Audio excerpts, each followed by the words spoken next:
Posema muda, nimesoma kwenye kitabu kile cha Waefeso 5:16. Anaongea vizuri, anasema tukomboe wakati. Muda unatakiwa ukombolewe. Muda unatakiwa uwe na kitu cha kufanya. Usipokuwa na kitu cha kufanya kwenye muda, utakuwa huna utaratibu. Na mafanikio yoyote ya mtu yako kwenye muda, yako kwenye nyakati. Nyakati ni muda huo. Mafanikio yoyote yako kwenye nyakati. Na kama kuna maskini, kama kuna tajiri, mida yetu ni mimoja ile ile. Si mnaelewa jamani? Wote tuna masaa 12 au masaa 24.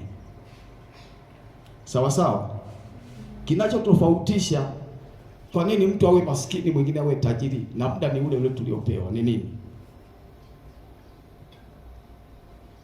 Ni matumizi ya muda. Ametumia vizuri muda na ndio maana ametajirika.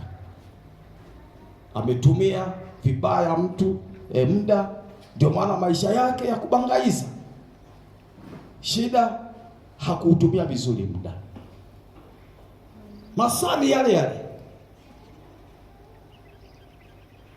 Tunatofautiana namna ya kuthamini muda na kuwekea thamani muda, kufanya muda uwe fedha, kufanya muda iwe mali, ndio tunapotofautiana.